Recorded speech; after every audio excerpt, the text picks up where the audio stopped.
ਵੀ ਸਾਂਝ ਟੀਵੀ ਦੇਖ ਰਹੇ ਸਾਰੇ ਦਰਸ਼ਕਾਂ ਨੂੰ ਸਭ ਤੋਂ ਪਹਿਲਾਂ ਮੇਰੇ ਵੱਲੋਂ ਪਿਆਰ ਭਰੀ ਸਤਿ ਸ੍ਰੀ ਅਕਾਲ। ਜੈ ਭੀਮ ਜੈ ਭਾਰਤ। ਸੋ ਅੱਜ ਦਾ ਜਿਹੜਾ ਇਹ ਦਿਨ ਹੈ ਬੜਾ ਪਵਿੱਤਰ ਦਿਨ ਹੈ, ਕਿਉਂਕਿ ਅੱਜ ਦੇ ਦਿਨ ਦਲਿਤਾਂ ਦੇ ਮਸੀਹਾ ਯੁੱਗ ਪੁਰਸ਼ ਡਾਕਟਰ ਭੀਮ ਰਾਓ ਅੰਬੇਡਕਰ ਜੀ ਦਾ ਜਨਮ ਦਿਵਸ ਹੈ ਤੇ ਪੂਰੀ ਲੋਕਾਈ ਨੂੰ ਪੰਜਾਬੀ ਸਾਂਝ ਟੀਵੀ ਵੱਲੋਂ ਬਹੁਤ ਬਹੁਤ ਮੁਬਾਰਕਬਾਦ। ਤੇ ਅੱਜ ਇਸ ਵਿਸ਼ੇ ਦੇ ਉੱਤੇ ਸਾਡੇ ਨਾਲ ਜਿਹੜੇ ਮਹਿਮਾਨ ਜੁੜੇ ਹਨ, ਜਿਹੜੇ ਡਾਕਟਰ ਭੀਮ ਰਾਓ ਅੰਬੇਡਕਰ ਜੀ ਦੇ ਉੱਤੇ ਆਪਾਂ ਵਿਚਾਰ ਕਰਾਂਗੇ, ਉਹਨਾਂ ਦੇ ਜਨਮ ਦਿਵਸ ਤੇ ਉਹਨਾਂ ਦੇ ਜਿਹੜੇ ਗਤੀਵਿਧੀਆਂ ਸਾਰੀਆਂ ਤੇ ਆਪਾਂ ਗੱਲਬਾਤ ਰੱਖਾਂਗੇ। ਸਾਡੇ ਨਾਲ ਜੁੜੇ ਹਨ ਅਮਨਦੀਪ ਸਿੱਧੂ ਜੀ। ਜੇਕਰ ਅਸੀਂ ਅਮਨਦੀਪ ਸਿੱਧੂ ਜੀ ਬਾਰੇ ਗੱਲ ਕਰਦੇ ਹਾਂ ਤੇ ਇਹਨਾਂ ਨੇ ਡਾਕਟਰ ਭੀਮ ਰਾਓ ਅੰਬੇਡਕਰ ਜੀ ਦੇ ਜਿਹੜੀ ਉਹਨਾਂ ਦੀ ਜ਼ਿੰਦਗੀ ਸੀਗੀ, 1 ਜਨਵਰੀ ਤੋਂ ਲੈ ਕੇ 31 ਦਸੰਬਰ ਤੱਕ ਜਿਹੜੇ 1 ਸਾਲ ਦੇ 365 ਦਿਨ ਹੁੰਦੇ ਆ, ਇਹਨਾਂ ਨੇ ਹਰ ਦਿਨ ਦੇ ਉੱਤੇ ਜੋ ਬਾਬਾ ਸਾਹਿਬ ਨੇ ਗਤੀਵਿਧੀ ਕੀਤੀ, ਜੋ ਵੀ ਸੰਘਰਸ਼ ਕੀਤਾ, ਜੋ ਵੀ ਉਹਨਾਂ ਦੀ ਜ਼ਿੰਦਗੀ ਦੇ ਵਿੱਚ ਪੜਾਅ ਆਏ, ਵਾਧੇ ਘਾਟੇ ਹੋਏ, ਸਾਰੇ ਉਹਨਾਂ ਨੇ ਉਹਦੇ ਉੱਤੇ ਇਹਨਾਂ ਨੇ ਖੋਜ ਕੀਤੀ ਹੈ ਤੇ ਇਹਨਾਂ ਨੇ ਇੱਕ ਉਹਨੂੰ ਬਹੁਤ ਹੀ ਵਧੀਆ ਤਰੀਕੇ ਨਾਲ ਪੇਸ਼ ਕੀਤਾ। ਤੇ ਆਉਣ ਵਾਲੇ ਦਿਨਾਂ ਦੇ ਵਿੱਚ ਉਮੀਦ ਕਰਾਂਗੇ ਕਿ ਉਹ ਇੱਕ ਖਰੜੇ ਦੇ ਰੂਪ ਵਿੱਚ ਆਮ ਪਾਠਕ ਤੱਕ ਪਹੁੰਚਣਗੇ, ਤਾਂ ਜੋ ਡਾਕਟਰ ਭੀਮ ਰਾਓ ਅੰਬੇਡਕਰ ਜੀ ਦੇ ਜ਼ਿੰਦਗੀ ਦੇ ਜਿਹੜੇ ਫਲਸਫੇ ਸੀ ਉਹਨਾਂ ਤੋਂ ਆਮ ਲੋਕਾਂ ਨੂੰ ਪਤਾ ਲੱਗ ਸਕੇ। ਸਭ ਤੋਂ ਪਹਿਲਾਂ ਅਮਨਦੀਪ ਸਿੱਧੂ ਜੀ, ਤੁਹਾਡਾ ਪੰਜਾਬੀ ਸਾਂਝ ਸਟੂਡੀਓ ਤੇ ਬਹੁਤ ਬਹੁਤ ਸਵਾਗਤ ਹੈ।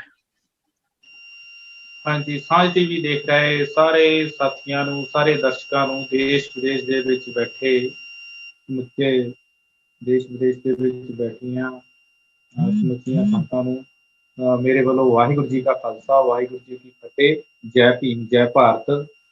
ਪਰਦੇਸੀ ਸਾਹਿਬ, ਆਪ ਜੀ ਔਰ ਆਪ ਜੀ ਦੀ ਸਮੁੱਚੀ ਟੀਮ ਦਾ ਬਹੁਤ ਬਹੁਤ ਧੰਨਵਾਦ ਜੀ। ਸਿੱਧੂ ਸਾਹਿਬ, ਜਿਸ ਤਰ੍ਹਾਂ ਕਿ ਆਪਾਂ ਜਦੋਂ ਸ਼ੁਰੂ ਕਰਦੇ ਹਾਂ, ਆਪਾਂ ਡਾਕਟਰ ਸਾਹਿਬ ਦਾ ਜਨਮ ਦਿਵਸ ਹੈਗਾ, ਪੂਰੀ ਦੁਨੀਆ ਨੂੰ ਉਹਨਾਂ ਦੇ ਜਨਮ ਦਿਵਸ ਦੇ ਉੱਤੇ ਬਹੁਤ ਬਹੁਤ ਮੁਬਾਰਕਬਾਦ, ਕਿਉਂਕਿ ਅੱਜ ਦਾ ਇਹ ਜਿਹੜਾ ਦਿਨ ਹੈ ਉਹ ਪਵਿੱਤਰ ਦਿਨ ਹੈ, ਕਿਉਂਕਿ ਇਸ ਦਿਨ ਕਰਕੇ, ਇਸ ਸ਼ਖਸ ਕਰਕੇ ਅਸੀਂ ਜਾਂ ਜਿਹੜੇ ਵੀ ਲੋਕ ਹਨ ਜਿਨ੍ਹਾਂ ਦੇ ਲਈ ਉਹਨਾਂ ਨੇ ਕੰਮ ਕੀਤਾ, ਉਹ ਅੱਜ ਅੱਛੀ ਜ਼ਿੰਦਗੀ ਬਸਰ ਕਰਨ ਦੇ ਯੋਗ ਹੋਏ ਆ, ਸਿਰਫ ਡਾਕਟਰ ਭੀਮ ਰਾਓ ਅੰਬੇਡਕਰ ਜੀ ਦੇ ਕਰਕੇ। ਮੇਰਾ ਸਵਾਲ ਤੁਹਾਨੂੰ ਇਹ ਹੈ ਕਿ ਡਾਕਟਰ ਸਾਹਿਬ ਕਿੱਥੇ ਪੈਦਾ ਹੋਏ ਤੇ ਉਹਨਾਂ ਦਾ ਬਚਪਨ ਕਿਸ ਤਰੀਕੇ ਦਾ ਸੀਗਾ ਜਦੋਂ ਉਹ ਪੈਦਾ ਹੋਏ? ਹਾਂਜੀ ਪਰਦੇਸੀ ਸਾਹਿਬ, ਆਪ ਜੀ ਨੇ ਬਹੁਤ ਹੀ ਇੱਕ ਵਧੀਆ ਸਵਾਲ ਰੱਖਿਆ। ਸਭ ਤੋਂ ਪਹਿਲਾਂ ਮੈਂ ਸਾਰੀਆਂ ਸੰਗਤਾਂ ਨੂੰ ਬਾਬਾ ਸਾਹਿਬ ਡਾਕਟਰ ਅੰਬੇਡਕਰ ਜੀ ਦੇ 130ਵੇਂ ਜਨਮ ਦਿਨ ਦੀ ਲੱਖ ਲੱਖ ਵਧਾਈ ਦਿੰਦਾ। ਬਾਬਾ ਸਾਹਿਬ ਡਾਕਟਰ ਅੰਬੇਡਕਰ ਮੱਧ ਪ੍ਰਦੇਸ਼ ਦੇ ਮਹੂ ਛਾਉਣੀ ਵਿਖੇ ਪੈਦਾ ਹੋਈ ਸੀ, ਕਿਉਂਕਿ ਬਾਬਾ ਸਾਹਿਬ ਡਾਕਟਰ ਭੀਮ ਰਾਓ ਅੰਬੇਡਕਰ ਜੀ ਦੇ ਪਿਤਾ ਜੀ ਅੰਗਰੇਜ਼ ਸਰਕਾਰ ਦੇ ਵਿੱਚ ਸੈਨਾ ਵਿੱਚ ਸਿਪਾਹੀ ਸਨ।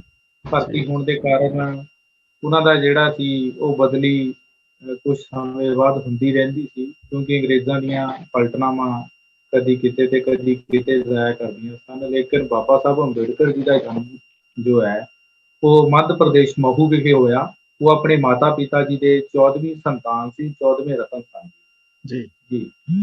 ਤੇ ਜੇਕਰ ਅਸੀਂ ਉਹਨਾਂ ਦੀ ਪੜ੍ਹਾਈ ਦੀ ਗੱਲ ਜਦੋਂ ਕਰਦੇ ਹੈਗੇ, ਕਿਉਂਕਿ ਉਹਨਾਂ ਸਮਿਆਂ ਦੇ ਵਿੱਚ ਇੱਕ ਅਛੂਤ ਜਾਂ ਦਲਿਤ ਜਾਂ ਪਛੜੀ ਸ਼੍ਰੇਣੀ ਦੇ ਲੋਕਾਂ ਨੂੰ ਕਹਿ ਲਈਏ ਆਪਾਂ, ਜਿਹੜੇ ਕਿਉਂਕਿ ਸੋ ਕਾਲਡ ਲੋਕ ਹਨ ਅੱਜ ਕੱਲ੍ਹ, ਜਿੱਦਾਂ ਕਿਹਾ ਜਾਂਦਾ ਹੈਗਾ ਕਿ ਪੜ੍ਹਨ ਦਾ ਕੀ ਉੱਥੇ ਬਹੁਤ ਹੀ ਜ਼ਿਆਦਾ ਪਾਬੰਦੀਆਂ ਸਨ, ਪਰ ਡਾਕਟਰ ਸਾਹਿਬ ਨੇ ਬਹੁਤ ਹੀ ਵਧੀਆ ਤਰੀਕੇ ਨਾਲ ਪੜ੍ਹਾਈ ਕਰਕੇ ਸਾਬਤ ਕੀਤਾ। ਉਹਨਾਂ ਸਮਿਆਂ 'ਚ ਪੜ੍ਹਾਈ ਨਹੀਂ ਸੀਗੀ, ਪਰ ਫਿਰ ਵੀ ਡਾਕਟਰ ਸਾਹਿਬ ਇੱਥੇ ਤੱਕ ਪਹੁੰਚੇ। ਉਹਨਾਂ ਨੇ ਵਿੱਦਿਆ ਕਿਸ ਤਰੀਕੇ ਨਾਲ ਪ੍ਰਾਪਤ ਕੀਤੀ? ਦੇਖੋ, ਜਿਨ੍ਹਾਂ ਸਮਿਆਂ ਦੇ ਵਿੱਚ ਬਾਬਾ ਸਾਹਿਬ ਡਾਕਟਰ ਅੰਬੇਡਕਰ ਪੈਦਾ ਹੋਏ, ਜਿਨ੍ਹਾਂ ਸਮਿਆਂ ਦੇ ਵਿੱਚ ਉਹ ਖੇਲਣਾ ਕੁੱਦਣਾ ਸਿੱਖੇ, ਉਸ ਸਮੇਂ ਦੇ ਵਿੱਚ ਦੇਸ਼ ਦੇ ਹਾਲਾਤ ਕੁਛ ਬਹੁਤੇ ਚੰਗੇ ਨਹੀਂ ਸਨ, ਕਿਉਂਕਿ ਉਹਨਾਂ ਸਮਿਆਂ ਦੇ ਵਿੱਚ ਦੇਸ਼ ਦੇ ਵਿੱਚ ਇੱਕ ਅਖੌਤੀ ਗ੍ਰੰਥ ਜੋ ਚੱਲ ਰਿਹਾ ਸੀ, ਲਾਗੂ ਸੀ ਦੇਸ਼ ਦੇ ਵਿੱਚ। ਉਸ ਗ੍ਰੰਥ ਦਾ ਨਾਮ ਮਨੂ ਸਮ੍ਰਿਤੀ ਸੀ। ਇਹ ਉਹ ਮਨੂ ਸਮ੍ਰਿਤੀ ਹੈ ਜਿਹੜੀ ਪੂਰੇ ਭਾਰਤ ਵਰਸ਼ ਦੇ ਵਿੱਚ ਮਨੂ ਦੇ ਵੱਲੋਂ ਬਣਾਈ ਗਈ ਸੀ, ਉਹ ਲਾਗੂ ਸੀ। ਲੇਕਿਨ ਬਾਬਾ ਸਾਹਿਬ ਡਾਕਟਰ ਅੰਬੇਡਕਰ ਜੀ ਨੇ ਇਸ ਸਮੇਂ ਦੇ ਵਿੱਚ ਪੈਦਾ ਹੋਏ। ਜਦੋਂ ਉਹ 5 ਸਾਲ ਦੇ ਸਨ ਤਾਂ ਉਹ ਆਪਣੇ ਉਹਨਾਂ ਦੇ ਪਿਤਾ ਜੀ ਦੀ ਬਦਲੀ ਜਿਹੜੀ ਆ ਉਹ ਮਹਾਰਾਸ਼ਟਰ ਪੂਨਾ ਸਤਾਰਾ ਵਿਖੇ ਹੋ ਗਈ ਸੀ। ਮਹਾਰਾਸ਼ਟਰ ਦਾ ਜ਼ਿਲ੍ਹਾ ਸਤਾਰਾ ਵਿਖੇ ਚਲੇ ਗਏ ਸਨ। ਉੱਥੇ ਰਹਿ ਕੇ ਉਹਨਾਂ ਨੇ ਮਰਾਠੀ ਦੀ ਜਿਹੜੀ ਆ ਉਹ ਮੁੱਢਲੀ ਵਿੱਦਿਆ ਲੈਣੀ ਸ਼ੁਰੂ ਕੀਤੀ, ਔਰ ਇਸ ਤੋਂ ਉਪਰੰਤ 1907 ਦੇ ਵਿੱਚ ਉਹਨਾਂ ਨੇ ਜਿਹੜਾ ਆ ਬਾਬਾ ਸਾਹਿਬ ਅੰਬੇਡਕਰ ਨੇ ਬਹੁਤ ਹੁਸ਼ਿਆਰ ਹੋਣ ਦੇ ਕਾਰਨ, ਸਮਾਜ ਦਾ ਜ਼ੋਰ ਸੀ। ਬਾਬਾ ਸਾਹਿਬ ਡਾਕਟਰ ਅੰਬੇਡਕਰ ਦੇ ਪਿਤਾ ਜੀ ਖੁਦ ਅੰਗਰੇਜ਼ ਸਰਕਾਰ ਦੇ ਵਿੱਚ ਸਿਪਾਹੀ ਹੋਣ ਦੇ ਕਾਰਨ ਸੈਨਾ ਦੇ ਉਹ ਖੁਦ ਵੀ ਪੜ੍ਹਨ ਦਾ ਯਤਨ ਕਰਦੇ ਸਨ, ਜਿਨ੍ਹਾਂ ਦੀ ਰੁਚੀ ਅੱਗੇ ਉਹਨਾਂ ਦੇ ਬੇਟੇ ਦੇ ਵਿੱਚ ਆਈ।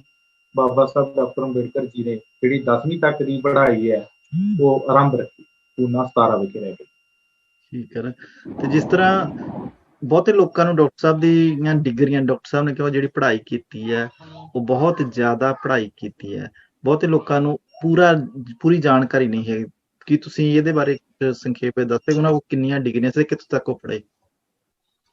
ਜੀ ਪਰਦੇਸੀ ਸਾਹਿਬ, ਜੇਕਰ ਬਾਬਾ ਸਾਹਿਬ ਦੀ ਗੱਲ ਕਰੀਏ, ਉਹਨਾਂ ਨੇ ਜਿਹੜੀ 1907 ਦੇ ਵਿੱਚ 10ਵੀਂ ਪਾਸ ਕਰ ਲਈ ਸੀ। ਉਸ ਤੋਂ ਉਪਰੰਤ ਜਿਹੜਾ ਆ ਉਹਨਾਂ ਨੇ ਐਲਫਿਸਟਨ ਕਾਲਜ ਬੰਬਈ ਵਿਖੇ ਜਿਹੜਾ ਦਾਖਲਾ ਲੈ ਲਿਆ ਸੀ, ਕਿਉਂਕਿ ਉਹਨਾਂ ਦੇ ਜਿਹੜੇ ਅਧਿਆਪਕ ਸੀ ਉਹ ਜਿਹੜੇ ਸੀ SK ਬੋਲੇ ਜੀ। ਉਹਨਾਂ ਨੇ ਇੱਕ ਸਭਾ ਰੱਖੀ ਸੀ ਜਿਹਦੇ ਵਿੱਚ ਅਰਜੁਨ ਕ੍ਰਿਸ਼ਨ ਜਿਹੜੇ ਚਾਰੀਆ ਸੀ ਉਹਨਾਂ ਦੇ ਅਧਿਆਪਕ ਹੋਣ ਦੇ ਕਾਰਨ ਉਹਨਾਂ ਨੇ ਜਿਹੜੀ ਗੌਤਮ ਬੁੱਧ ਦੇ ਜੀਵਨ ਅਤੇ ਚਰਿੱਤਰ ਭੇਟ ਕੀਤੀ ਸੀ, ਜਿਸ ਤੋਂ ਪ੍ਰਭਾਵਿਤ ਹੋ ਕੇ ਉਹ ਅੱਗੇ ਵਧੇ। ਪਰ ਬਾਬਾ ਸਾਹਿਬ ਅੰਬੇਡਕਰ ਦੇ ਜੇਕਰ ਜੀਵਨ ਦੀਆਂ ਗੱਲ ਕਰੀਏ, ਉਹਨਾਂ ਨੇ ਆਪਣੇ ਜੀਵਨ ਦੇ ਵਿੱਚ ਕੁੱਲ 32 ਡਿਗਰੀਆਂ ਹਾਸਲ ਕੀਤੀਆਂ। ਜੇਕਰ ਤੁਸੀਂ ਕੁਝ ਸਮਾਂ ਵਾਸਤੇ ਚਾਹੁੰਦੇ ਹੋ ਤਾਂ ਮੈਂ ਉਹਨਾਂ ਦੀ 32 ਡਿਗਰੀਆਂ 'ਚ ਕੁਝ ਗਿਣਾ ਸਕਦਾ, ਕਿਉਂਕਿ 1905 'ਚ 10ਵੀਂ ਪਾਸ ਕੀਤੀ, ਫਿਰ 12-13 ਦੇ ਵਿੱਚ ਐਲਫਿਸਟਨ ਕਾਲਜ ਬੰਬਈ ਵਿਖੇ ਦਾਖਲ ਹੋ ਗਏ, 12 'ਚ ਗ੍ਰੈਜੂਏਸ਼ਨ ਲਈ ਗਏ। BA ਜਿਹੜੀ ਹੈ ਉਹਨਾਂ ਨੇ ਫਾਰਸੀ ਤੇ ਅੰਗਰੇਜ਼ੀ ਦੇ ਨਾਲ ਕੀਤੀ। ਉਸ ਤੋਂ ਬਾਅਦ ਜੇਕਰ MA ਦੀ ਜ਼ਿਕਰ ਕਰੀਏ ਤਾਂ ਜਿਹੜੀ MA ਹੈਗੀ ਹੈ, ਸਭ ਤੋਂ ਪਹਿਲਾਂ ਉਹਨਾਂ ਨੇ ਅਰਥ ਸ਼ਾਸਤਰ ਦੇ ਵਿੱਚ ਕੀਤੀ, ਫਿਰ ਸਮਾਜ ਸ਼ਾਸਤਰ ਦੇ ਵਿੱਚ ਕੀਤੀ, ਫਿਰ ਦਰਸ਼ਨ ਸ਼ਾਸਤਰ ਦੇ ਵਿੱਚ ਕੀਤੀ, ਫਿਰ ਹਿਸਟਰੀ 'ਚ ਕੀਤੀ, ਫਿਰ ਇਸੇ ਤਰ੍ਹਾਂ ਉਹਨਾਂ ਨੇ ਰਾਜਨੀਤਿਕ ਸ਼ਾਸਤਰ 'ਚ ਕੀਤੀ, ਫਿਰ ਮਾਨਵ ਸ਼ਾਸਤਰ 'ਚ ਕੀਤੀ, ਫਿਰ ਪੋਲੀਟੀਕਲ ਸਾਇੰਸ 'ਚ ਕੀਤੀ, ਫਿਰ ਫਿਲੋਸਫੀ 'ਚ ਕੀਤੀ ਉਹਨਾਂ ਨੇ MA। ਫਿਰ ਜਿਹੜੀ ਹੈ ਉਹਨਾਂ ਨੇ politics and philosophy of politics ਦੀ ਜਿਹੜੀ ਉਹਨਾਂ ਨੇ MA ਕੀਤੀ। ਜਿਹੜੀਆਂ 7 ਤੋਂ 8 ਉਹਨਾਂ ਦੀਆਂ MA ਸੀਗੀਆਂ ਬਾਬਾ ਸਾਹਿਬ ਡਾਕਟਰ ਅੰਬੇਡਕਰ ਦੀਆਂ। ਜੇਕਰ ਅਸੀਂ ਉਹਨਾਂ ਦੀ ਹੋਰ ਗੱਲ ਕਰੀਏ, ਉਹਨਾਂ ਨੇ BSc ਕੀਤੀ, MSc ਕੀਤੀ, ਉਸ ਤੋਂ ਇਲਾਵਾ ਉਹਨਾਂ ਨੇ LLB ਕੀਤੀ, LLM ਕੀਤੀ, ਫਿਰ ਉਸ ਤੋਂ ਬਾਅਦ ਬਾਰ ਐਟ ਲਾ ਕੀਤੀ, DSc ਦੀ ਡਿਗਰੀ ਕੀਤੀ, DLET ਕੀਤੀ, ਔਰ ਅਨੇਕਾਂ ਡਿਗਰੀਆਂ ਉਹਨਾਂ ਦੇ ਜਿਹੜੀਆਂ ਆ ਉਹ ਉਹਨਾਂ ਨੇ ਹਾਸਲ ਕੀਤੀਆਂ। ਠੀਕ ਹੈ, ਕਿਉਂਕਿ ਉਹਨਾਂ ਨੇ ਇੰਨੇ ਜ਼ਿਆਦਾ ਪੜ੍ਹਿਆ, ਮੇਰੇ ਖਿਆਲ ਨਾਲ ਸ਼ਾਇਦ ਉਹਨਾਂ ਨੂੰ ਇਹ ਦੁਨੀਆ ਦੇ 6ਵੇਂ ਵਿਅਕਤੀ ਵਜੋਂ ਰੁਤਬਾ ਹੈਗਾ ਕਿ ਪੜ੍ਹੇ ਲਿਖੇ ਇਨਸਾਨਾਂ ਵਿੱਚ ਆਉਂਦਾ ਹੈ। ਜੀ ਬਿਲਕੁਲ, ਇਹ ਜਿਹੜੀਆਂ ਕੁੱਲ 32 ਡਿਗਰੀਆਂ ਕੀਤੀਆਂ ਸੀ। ਔਰ ਬਾਬਾ ਸਾਹਿਬ ਡਾਕਟਰ ਅੰਬੇਡਕਰ ਜਿਹੜੇ ਆ ਉਹ 9 ਭਾਸ਼ਾਵਾਂ ਦੇ ਗਿਆਤਾ ਵੀ ਸੀ, ਜਿਨ੍ਹਾਂ ਦੇ ਵਿੱਚ ਜੇਕਰ ਭਾਸ਼ਾਵਾਂ ਦੀ ਗੱਲ ਕਰਾਂ ਤਾਂ ਜਿਵੇਂ ਕਿ ਮਰਾਠੀ ਹੈ, ਹਿੰਦੀ ਹੈ, ਸੰਸਕ੍ਰਿਤ ਹੈ, ਗੁਜਰਾਤੀ ਹੈ, ਅੰਗਰੇਜ਼ੀ ਹੈ, ਫਾਰਸੀ ਹੈ, ਜਰਮਨੀ ਭਾਸ਼ਾ ਜਿਹੜੀ ਹੈ, ਔਰ ਫ੍ਰੈਂਚ ਹੈ, ਔਰ ਇੱਕ ਪਾਲੀ ਹੈ। ਇਹ 9 ਭਾਸ਼ਾਵਾਂ ਨੂੰ ਉਹਨਾਂ ਦੇ ਵਿੱਚ ਜਿਹੜੀ ਮਹਾਰਤ ਹਾਸਲ। ਠੀਕ ਹੈ ਜੀ, ਕਿ ਬਹੁਤ ਵੱਡੀ ਗੱਲ ਹੁੰਦੀ ਹੈ ਕਿ 9 ਭਾਸ਼ਾਵਾਂ ਦਾ ਗਿਆਨ ਹੋਣਾ, ਕਿਉਂਕਿ ਸਾਨੂੰ ਤਾਂ 1-2 ਭਾਸ਼ਾਵਾਂ ਸੀ ਆਉਂਦੀਆਂ ਹੈਗੀਆਂ। ਠੀਕ ਨੇ, ਬਹੁਤ ਬੜੀ ਉਹਨਾਂ ਦੀ ਇਹ ਦੇਣ ਹੈਗੀ ਹੈ। ਤੇ ਉਹਨਾਂ ਤੋਂ ਇਲਾਵਾ ਕਿਉਂਕਿ ਤੁਸੀਂ ਉਹਨਾਂ ਦੀ ਜ਼ਿੰਦਗੀ ਤੇ ਬਹੁਤ ਵੱਡੀ ਸਰਚ ਕਰ ਰਹੇ ਹੋ ਤੇ ਬਹੁਤ ਕੁਝ ਕੀਤਾ ਵੀ ਹੈਗਾ, ਉਹ ਕੋਈ ਏਦਾਂ ਦੀ ਗੱਲ ਦੱਸੋ ਜਿਸ ਦੇ ਨਾਲ ਉਹਨਾਂ ਦੀ ਜ਼ਿੰਦਗੀ 'ਚ ਬਦਲਾਅ ਆਇਆ ਤੇ ਉਹਨਾਂ ਨੇ ਇਹ ਪ੍ਰਣ ਕੀਤਾ ਕਿ ਮੈਂ ਆਪਣੇ ਸਮਾਜ ਦੇ ਲਈ ਕੁਝ ਕਰਕੇ ਜਾਵਾਂਗਾ। ਦੇਖੋ ਪਰਦੇਸੀ ਸਾਹਿਬ, ਜੇਕਰ ਬਾਬਾ ਸਾਹਿਬ ਅੰਬੇਡਕਰ ਦੀਆਂ ਕੋਈ ਅਜਿਹੀ ਘਟਨਾ ਦੀ ਜ਼ਿਕਰ ਕਰਾਂ ਤਾਂ ਉਹਨਾਂ ਦੇ ਜੀਵਨ ਦੇ ਵਿੱਚ ਅਨੇਕਾਂ ਘਟਨਾਵਾਂ ਹੋਈਆਂ। ਕੁਝ ਘਟਨਾਵਾਂ ਨੂੰ ਬਾਬਾ ਸਾਹਿਬ ਡਾਕਟਰ ਅੰਬੇਡਕਰ ਜੀ ਨੇ ਆਪਣੀ ਕਿਤਾਬ ਹੈਗੀ ਆ ਫॉर ਵੀਜ਼ਾ, ਉਹਦੇ ਵਿੱਚ ਉਹਨਾਂ ਨੇ ਅੰਕਿਤ ਕੀਤੀਆਂ। ਜਿਹੜੀ ਕਿਤਾਬ ਸੀਗੀ ਉਹ ਕਿਤਾਬ ਫੋਰਨ ਕੰਟਰੀ ਨੂੰ ਜਾ ਰਹੇ ਸੀਗੇ, ਤੋਂ ਏਅਰਪੋਰਟ ਤੇ ਫਲਾਈਟ ਲੇਟ ਹੋ ਗਈ। ਉਸ ਤੇ ਜਿਹੜਾ ਬੈਠਿਆਂ ਉਹਨਾਂ ਨੇ ਉਸ ਆਪਣੀਆਂ ਜਿਹੜੀਆਂ ਜੀਵਨ ਦੇ ਵਿੱਚ ਘਟਨਾਵਾਂ ਹੋਈਆਂ ਉਹਨਾਂ ਨੂੰ ਉਹਨਾਂ ਨੇ ਜਿਹੜਾ ਸੀ ਉਹ ਕਲਮਬੰਦ ਕੀਤਾ ਸੀ। ਉਹਨਾਂ ਦੇ ਵਿੱਚੋਂ ਇੱਕ ਜਿਹੜੀ ਹੈਗੀ ਹੈ ਘਟਨਾ, ਉਹ ਬਾਬਾ ਸਾਹਿਬ ਦੇ ਨਾਲ ਬਹੁਤ ਵੱਡੀ ਹੋਈ, ਕਿਉਂਕਿ ਜਦੋਂ ਬਾਬਾ ਸਾਹਿਬ ਅੰਬੇਡਕਰ ਵਿਦੇਸ਼ ਦੇ ਵਿੱਚੋਂ ਪੜ੍ਹ ਲਿਖ ਕੇ ਵਾਪਸ ਆਏ, ਮਹਾਰਾਜਾ ਬੜੌਦਾ ਦੇ ਨਾਲ ਉਹਨਾਂ ਦਾ ਆਪਸੀ ਇੱਕ ਕੰਟੈਕਟ ਹੋਇਆ ਸੀ ਕਿ ਪੜ੍ਹਾਈ ਕਰਕੇ ਆਵਾਂਗਾ, ਮੈਂ ਆ ਕੇ ਬੜੌਦਾ ਦੀ ਰਿਆਸਤ ਦੇ ਵਿੱਚ ਜਿਹੜੀ ਉਹ ਨੌਕਰੀ ਕਰਾਂਗਾ। ਪਰ ਬਾਬਾ ਸਾਹਿਬ ਜਦੋਂ ਆਏ ਤਾਂ ਜਦੋਂ ਆ ਕੇ ਬੜੌਦਾ ਤੋਂ ਰੇਲਵੇ ਸਟੇਸ਼ਨ ਤੋਂ ਜਦੋਂ ਜਾਏ, ਉਸ ਵੇਲੇ ਵੀ ਉਹਨਾਂ ਦੇ ਨਾਲ ਬਹੁਤ ਛੂਆ-ਛਾਤ ਹੋਇਆ। ਔਰ ਜਦੋਂ ਉਹ ਪਾਰਸੀ ਦੀ ਸਰਾਂ ਦੇ ਵਿੱਚ ਠਹਿਰਨ ਦੇ ਲਈ ਗਏ ਤਾਂ ਬਹੁਤੇ ਲੋਕਾਂ ਨੇ ਬਾਬਾ ਸਾਹਿਬ ਅੰਬੇਡਕਰ ਨੂੰ ਨਹੀਂ ਦੱਸਿਆ ਸੀਗਾ ਕਿ ਮੈਂ ਜਿਹੜਾ ਹੈ ਇੱਕ ਸ਼ੂਦ ਹਾਂ। ਬਾਬਾ ਸਾਹਿਬ ਅੰਬੇਡਕਰ ਪਾਰਸੀ ਰਹਿ ਕੇ ਸ਼ੁਰੂ ਕਰਨਾ ਸ਼ੁਰੂ ਕੀਤਾ। ਲੇਕਿਨ ਕੁਝ ਸਮੇਂ ਬਾਅਦ ਉਸਦੇ ਪਾਰਸੀ ਸਰਾਂ ਦੇ ਮਾਲਕਾਂ ਨੂੰ ਪਤਾ ਲੱਗ ਗਿਆ ਕਿ ਅੰਬੇਡਕਰ ਇੱਕ ਅਛੂਤ ਹੈ, ਇੱਕ ਠੀਕ ਹੈ। ਅਨਟੱਚੇਬਲ ਜਾਤੀ 'ਚ ਪੈਦਾ ਹੋਇਆ। ਤਾਂ ਪਾਰਸੀਆਂ ਨੇ ਜਿਹੜਾ ਆ ਉਹ ਬਾਬਾ ਸਾਹਿਬ ਅੰਬੇਡਕਰ ਨੂੰ ਆਪਣੀ ਡਿਊਟੀ ਤੋਂ ਜਦੋਂ ਵਾਪਸ ਆਏ, ਆਰਾਮ ਕਰ ਰਹੇ ਸੀ, ਤਾਂ ਬਾਬਾ ਸਾਹਿਬ ਅੰਬੇਡਕਰ ਦਾ ਸਾਰਾ ਸਮਾਨ, ਉਹਨਾਂ ਦੇ ਵਸਤਰ, ਉਹਨਾਂ ਦੀਆਂ ਬੁੱਕਸ, ਉਹਨਾਂ ਦੀਆਂ ਫਾਈਲਾਂ ਰੂਮ ਦੇ ਵਿੱਚੋਂ ਬਾਹਰ ਕੱਢ ਕੇ ਸਿੱਟ ਦਿੱਤੀਆਂ। ਬਾਬਾ ਸਾਹਿਬ ਅੰਬੇਡਕਰ ਥੱਕੇ ਹੋਣ ਦੇ ਕਾਰਨ ਬਾਬਾ ਸਾਹਿਬ ਅੰਬੇਡਕਰ ਨੂੰ ਬਹੁਤ ਉਹਨਾਂ ਨੇ ਗਾਲੀ ਗਲੋਚ ਵੀ ਕਿਹਾ, ਅਪਸ਼ਬਦ ਬੋਲੇ, ਮਾਣ ਸਨਮਾਨ ਨੂੰ ਠੇਸ ਪਹੁੰਚਾਈ। ਬਾਬਾ ਸਾਹਿਬ ਅੰਬੇਡਕਰ ਨੂੰ ਜਦੋਂ ਸਰਾਂ ਦੇ ਵਿੱਚੋਂ ਬਾਹਰ ਕੱਢ ਦਿੱਤਾ ਗਿਆ ਤਾਂ ਬਾਬਾ ਸਾਹਿਬ ਅੰਬੇਡਕਰ ਦਾ ਮਨ ਇੰਨਾ ਦੁਖੀ ਹੋਇਆ, ਕੁਝ ਲੋਕਾਂ ਨੇ ਤਾਂ ਉਹਨਾਂ ਦੀ ਹੱਤਿਆ ਕਰਨ ਦੀ ਵੀ ਜਿਹੜਾ ਉਸ ਵੇਲੇ ਯਤਨ ਕੀਤੇ, ਲੇਕਿਨ ਬਾਬਾ ਸਾਹਿਬ ਅੰਬੇਡਕਰ ਬਚ ਗਏ। ਉਸ ਤੋਂ ਉਪਰੰਤ ਬਾਬਾ ਸਾਹਿਬ ਅੰਬੇਡਕਰ ਇੱਕ ਨਦੀ ਦੇ ਕਿਨਾਰੇ ਜਾ ਕੇ ਬੈਠ ਜਾਂਦੇ ਆ। ਉੱਥੇ ਬੈਠ ਕੇ ਸੋਚਦੇ ਆ ਕਿ ਮੇਰੇ ਪੜ੍ਹੇ ਲਿਖੇ ਹੋਣ ਦੇ ਬਾਵਜੂਦ ਇੰਨਾ ਭੇਦਭਾਵ ਹੋਇਆ।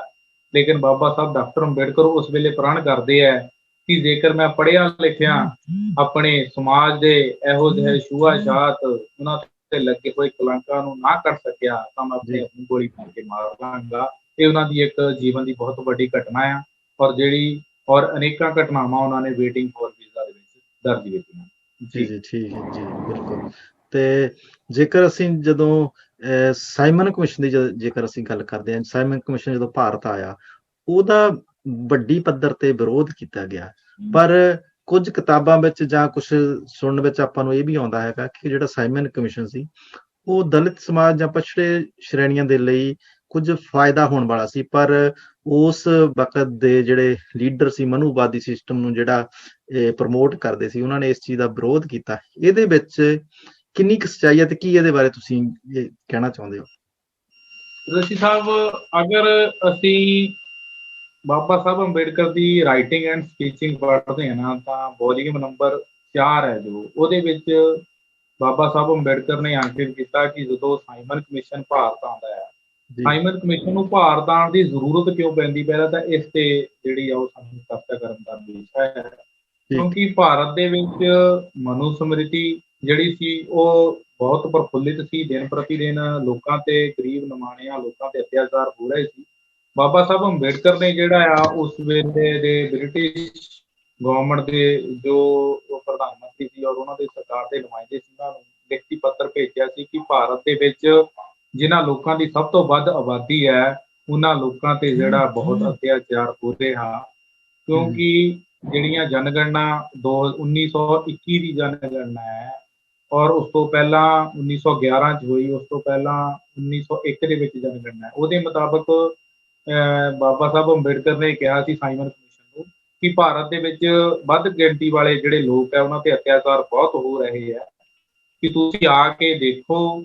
ਔਰ ਜਦੋਂ ਸਾਈਮਨ ਕਮਿਸ਼ਨ ਜਿਹੜਾ ਹੈ ਉਹ 7 ਮਈ 1928 ਨੂੰ ਜਿਹੜਾ ਆ 3 ਮਈ 1928 ਨੂੰ ਜਦੋਂ ਬੰਬਈ ਵਿਖੇ ਪਹੁੰਚਿਆ ਔਰ ਉਤਰਿਆ, ਉਸ ਵੇਲੇ ਕਾਂਗਰਸ ਜਿਹੜੀ ਹੈ ਨੇ ਗਾਂਧੀ, ਨਹਿਰੂ ਐਂਡ ਕੰਪਨੀ ਔਰ ਉਹਨਾਂ ਦੇ ਕਾਰਜਕਰਤਾਵਾਂ ਨੇ, ਉਹਨਾਂ ਦੇ ਕਾਂਗਰਸ ਦੇ ਵਰਕਰਾਂ ਨੇ ਜਿਹੜਾ ਆ ਸਾਈਮਨ ਕਮਿਸ਼ਨ ਦਾ ਬਹੁਤ ਵਿਰੋਧ ਕੀਤਾ। ਸਾਈਮਨ ਕਮਿਸ਼ਨ ਦਾ ਵਿਰੋਧ ਹੋਣ ਦੇ ਬਾਵਜੂਦ ਵੀ ਔਰ ਅਨੇਕਾਂ ਕਠਿਨਾਈਆਂ ਝੱਲੀਆਂ, ਲੇਕਿਨ ਸਾਈਮਨ ਕਮਿਸ਼ਨ ਨੇ ਜਿਹੜਾ ਆ ਉਹ 7 ਮਈ 1929 ਤੱਕ ਜਿਹੜੀ ਆਪਣੀ ਰਿਪੋਰਟ ਹੈ ਜਿਹੜੀ ਉਹ ਸਾਈਮਨ ਕਮਿਸ਼ਨ ਨੂੰ ਉਹਨਾਂ ਦੀ ਟੀਮ ਨੇ ਸਬਮਿਟ ਕਰਵਾ ਦਿੱਤੀ, ਜਿਸ ਦੇ ਵਿੱਚ ਕੀ ਹੋਇਆ ਪਤਾ ਲੱਗਿਆ ਕਿ ਵਾਕਈ ਇਸ ਦੇਸ਼ ਦੇ ਵਿੱਚ ਬਹੁਤ ਛੂਤ-ਛਾਤ ਹੋ ਰਹੀ ਇਹਨਾਂ ਗਰੀਬ, ਲਤਾੜੇ, ਪਿਛੜੇ ਵਰਗ ਦੇ ਲੋਕਾਂ ਦੇ ਨਾਲ। ਔਰ ਉਸ ਚੀਜ਼ ਨੂੰ ਦੇਖ ਕੇ ਜਦੋਂ ਸਾਈਮਨ ਕਮਿਸ਼ਨ ਦਾ ਵਿਰੋਧ ਕਰਨ ਵਾਲਿਆਂ ਦੇ ਵਿੱਚ ਜੇਕਰ ਲੀਡਿੰਗ ਕਲਾਸ ਦੇ ਵਿੱਚ ਦੇਖੀਏ, ਜਿਹੜੇ ਆ ਉਹ ਬੈਨਰਜੀ ਸੀ, ਚੈਟਰਜੀ ਸੀ, ਗਾਂਧੀ ਸੀ, ਨਹਿਰੂ ਦੇ ਜਿਹੜੇ closely right hand, left hand ਜਿਹੜੇ ਉਹ ਸੀਗੇ। ਔਰ ਪੰਜਾਬ ਦੇ ਵਿੱਚੋਂ ਜੇਕਰ ਗੱਲ ਕਰੀਏ ਉਹ ਲਾਲਾ ਲਾਜਪਤ ਰਾਏ ਐਸਜੀਪੀਸੀ ਦੇ ਕੋਈ ਸਾਥੀ ਜਿਹੜੇ ਉਹਨਾਂ ਦੇ ਨਾਲ ਮਿਲ ਕੇ ਉਹਨਾਂ ਨੇ ਵਿਰੋਧ ਕੀਤਾ ਜੀ। ਕਿਉਂਕਿ ਇਸ ਦੇ ਬਾਰੇ ਅਸੀਂ ਡਿਟੇਲ ਦੇ ਵਿੱਚ ਜਾਣਕਾਰੀ ਲੈਣੀ ਹੈ ਤਾਂ ਬਾਬਾ ਸਾਹਿਬ ਅੰਬੇਡਕਰ ਨੇ ਵੋਲੀਅਮ ਨੰਬਰ 4 ਦੇ ਵਿੱਚ ਚਰਚਾ ਕਾਫੀ ਵੱਡੇ ਪੱਧਰ ਤੇ ਕੀਤੀ ਹੈ। ਔਰ ਜੇ ਹੋਰ ਚਰਚਾ ਦਾ ਵਿਸ਼ਾ ਲੈਣਾ ਹੈਗਾ ਹੈ, ਕਿਉਂਕਿ ਸਾਈਮਨ ਕਮਿਸ਼ਨ ਜਦੋਂ ਪੰਜਾਬ ਦੇ ਅੰਦਰ ਆਉਂਦਾ ਆ ਔਰ ਭਾਰਤ ਦੇ ਅੰਦਰ ਪਾਕਿਸਤਾਨ ਦੇ ਰਾਹੀਂ ਐਂਟਰ ਹੁੰਦਾ ਆ, ਤਾਂ ਲਾਲਾ ਲਾਜਪਤ ਰਾਏ ਨੇ ਲਾਹੌਰ ਦੇ ਵਿੱਚ ਜਿਹੜਾ ਆ ਉਹ ਕਾਫੀ ਵਿਰੋਧ ਕੀਤਾ ਵੱਡੇ ਪੱਧਰ ਤੇ। ਤਾਂ ਉਸ ਦੀ ਜਿਹੜੀ ਸਾਰੀ ਦੀ ਸਾਰੀ ਇਹ ਕਹਾਣੀ ਹੈ, ਇਹ ਉਸ ਵੇਲੇ ਦੇ IS ਸੀਗੇ ਜਿਹੜੇ ਸਰਦਾਰ ਕਪੂਰ ਜੀ ਜਿਨ੍ਹਾਂ ਨੇ ਸਾਚੀ ਸਾਖੀ ਵੀ ਲਿਖੀ ਹੈ, ਉਹਨਾਂ ਨੇ ਕਾਫੀ ਬਖੂਬ ਜਿਹੜਾ ਆ ਉਹਨੂੰ ਕਲਮਬੰਦ ਕੀਤਾ ਹੈ ਜੀ। ਠੀਕ ਹੈ, ਕਿਉਂਕਿ ਜੇ ਆਪਾਂ ਕੁੱਲ ਮਿਲਾ ਕੇ ਇਹ ਕਹਿ ਸਕਦੇ ਹਾਂ ਕਿ ਜਦੋਂ ਸਾਈਮਨ ਕਮਿਸ਼ਨ ਆਇਆ, ਇਹਨਾਂ ਜਿਹੜੇ ਮਨੂਵਾਦੀ ਸਿਸਟਮ ਨਾਲ ਸੰਬੰਧਿਤ ਲੋਕ ਸੀ, ਇਹਨਾਂ ਨੂੰ ਇਹ ਭਿਣਕ ਸੀਗੀ ਕਿ ਜੇਕਰ ਇਹ ਭਾਰਤ ਵਿੱਚ ਆਉਂਦਾ ਹੈਗਾ ਤੇ ਪਛੜੇ ਸ਼੍ਰੇਣੀਆਂ ਦੇ ਲਈ ਕੁਝ ਨਾ ਕੁਝ ਕਰੇਗਾ, ਤੇ ਉਹਨਾਂ ਨੂੰ ਇਸ ਲਈ ਇਹ ਚੀਜ਼ ਮਨਜ਼ੂਰ ਨਹੀਂ ਸੀ। ਇਸ ਤੋਂ ਆਪਾਂ ਇਹ ਕਹਿ ਸਕਦੇ ਹਾਂ। ਜੀ ਬਿਲਕੁਲ ਪਰਦੇਸੀ ਸਾਹਿਬ, ਕਿਉਂਕਿ ਬਾਬਾ ਸਾਹਿਬ ਅੰਬੇਡਕਰ ਜਿਹੜੇ ਸੀ ਨਾ, ਉਹ ਭਾਰਤ ਦੇ ਇੱਕ ਆਮ ਤੌਰ ਤੇ ਇੱਕ ਗੱਲ ਪ੍ਰਚਾਰਿਆ ਜਾਂਦਾ ਕਿ ਡਾਕਟਰ ਅੰਬੇਡਕਰ ਦਲਿਤਾਂ ਦੇ ਨੁਮਾਇੰਦੇ ਸੀ। ਸੱਚਮੁੱਚ ਜੇ ਬਾਬਾ ਸਾਹਿਬ ਅੰਬੇਡਕਰ ਦੇ ਜੀਵਨ ਨੂੰ, ਉਹਨਾਂ ਦੇ ਸੰਘਰਸ਼ ਨੂੰ ਜੇਕਰ ਅਸੀਂ ਜਦੋਂ ਪੜ੍ਹਦੇ ਹਾਂ ਤਾਂ ਉਸ ਤੋਂ ਪਤਾ ਲੱਗਦਾ ਡਾਕਟਰ ਅੰਬੇਡਕਰ ਦਲਿਤਾਂ ਭਾਵ SC ST ਦੇ ਨੁਮਾਇੰਦੇ ਨਹੀਂ ਸੀ। ਉਹ ਸਗੋਂ ਘੱਟ ਗਿਣਤੀਆਂ ਦੇ, ਮਿਨੋਰਟੀ ਵਰਗ ਦੇ ਔਰ OBC ਵਰਗ ਹੈ ਜਿਹਨੂੰ BC ਵੀ ਕਹਿੰਦੇ ਹੈਗੇ ਆ, ਉਹਨਾਂ ਨੂੰ ਜਿਹੜਾ ਉਹਨਾਂ ਦੀ ਨੁਮਾਇੰਦਗੀ ਉਹਨਾਂ ਨੇ ਬਹੁਤ ਕੀਤੀ ਹੈਗੀ ਹੈ।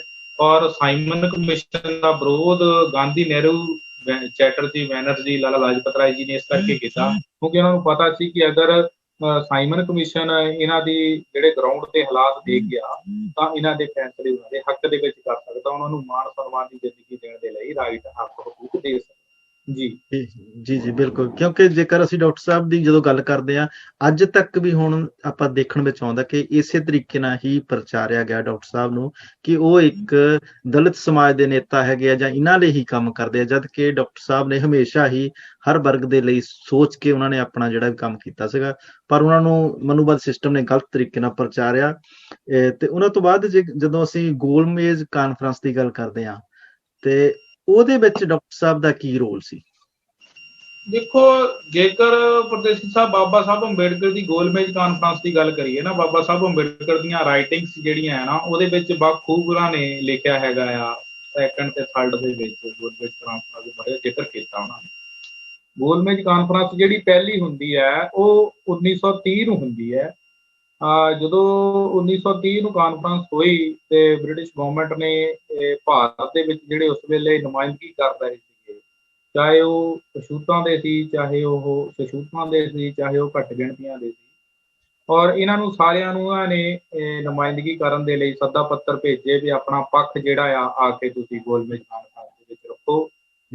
ਦੁਖਾਂਤ ਇਸ ਗੱਲ ਦਾ ਹੈ ਕਿ ਜਦੋਂ ਉਹਨਾਂ ਨੇ ਗੋਲਮੇਜ਼ ਕਾਨਫਰੰਸ ਦੇ ਵਿੱਚ ਨੁਮਾਇੰਦਿਆਂ ਨੂੰ ਮੰਗ ਪੱਤਰ ਭੇਜੇ ਤਾਂ ਬਾਬਾ ਸਾਹਿਬ ਡਾਕਟਰ ਅੰਬੇਡਕਰ ਉਹ ਪਹਿਲੀ ਗੋਲਮੇਜ਼ ਕਾਨਫਰੰਸ ਦੇ ਵਿੱਚ ਜਾਂਦੇ ਆ ਔਰ ਕਾਂਗਰਸ ਨੇ ਜਿਹੜਾ ਆ ਉਹ ਪੂਰਾ ਵਿਰੋਧ ਕੀਤਾ ਔਰ ਨਿੱਜੀ ਤੌਰ ਤੇ ਮਿਸਟਰ ਗਾਂਧੀ ਨੇ ਬਹੁਤ ਵਿਰੋਧ ਕੀਤਾ। ਔਰ ਜੇਕਰ ਅਸੀਂ ਪੰਜਾਬ 'ਚੋਂ ਗੱਲ ਕਰੀਏ ਤਾਂ ਜਿਹੜਾ ਅੱਜ ਦੇ ਸਮੇਂ ਦੇ ਵਿੱਚ ਅਕਾਲੀ ਦਲ ਹੈ, ਕਿਉਂਕਿ 1925 'ਚ ਅਕਾਲੀ ਦਲ ਸ਼੍ਰੋਮਣੀ ਅਕਾਲੀ ਦਲ ਬਣ ਜਾਂਦਾ ਹੈ, SGPC ਬਣ ਜਾਂਦੀ ਹੈ, ਇਹਨਾਂ ਨੇ ਵਿਰੋਧ ਕੀਤਾ, ਹਿੰਦੂ ਮਹਾਸਭਾ ਨੇ ਵਿਰੋਧ ਕੀਤਾ, SGPC ਨੇ ਵਿਰੋਧ ਕੀਤਾ। ਡਾਕਟਰ ਅੰਬੇਡਕਰ ਨੇ ਸਵਾਗਤ ਕੀਤਾ ਸੀ ਗੋਲਮੇਜ਼ ਕਾਨਫਰੰਸ ਦਾ, ਕਿਉਂਕਿ ਉਹ ਚਾਹੁੰਦੇ ਸੀ ਜੀ ਮੈਂ ਆਪਣੇ ਲੋਕਾਂ ਦਾ ਹਾਲਾਤ ਦੱਸਾਂ ਜਾ ਕੇ ਜਿਹੜਾ ਸਾਈਮਨ ਕਮਿਸ਼ਨ ਲੈ ਕੇ ਗਿਆ, ਔਰ ਮੈਂ ਆਪਣੇ ਲੋਕਾਂ ਨੂੰ ਹੱਕ ਹਕੂਕ ਇਸ ਦੇਸ਼ ਦੇ SC ST OBC ਘੱਟ ਗਿਣਤੀਆਂ ਨੂੰ ਲੈ ਕੇ ਦੇ ਸਕਦਾ। ਔਰ ਡਾਕਟਰ ਅੰਬੇਡਕਰ ਨੇ ਸਵਾਗਤ ਕੀਤਾ। ਜਦੋਂ ਡਾਕਟਰ ਅੰਬੇਡਕਰ ਪਹਿਲੀ ਗੋਲਮੇਜ਼ ਕਾਨਫਰੰਸ 'ਚ ਗਏ, ਉੱਥੇ ਜਾ ਕੇ ਬਾਖੂਬ ਆਪਣੀ ਗੱਲ ਲਿਖੀ ਔਰ ਉਹ ਗੱਲ ਜਿਹੜੀ ਉਸ ਵੇਲੇ ਦੇ ਟਾਈਮਜ਼ ਆਫ ਇੰਡੀਆ ਦੇ ਵਿੱਚ ਵੀ ਛਪੀ, ਹੋਰ ਬਾਕੀ ਬਹੁਤ ਸਾਰੀਆਂ ਉਧਰਲੀਆਂ ਅਖਬਾਰਾਂ ਦੇ ਵਿੱਚ ਛਪੀ।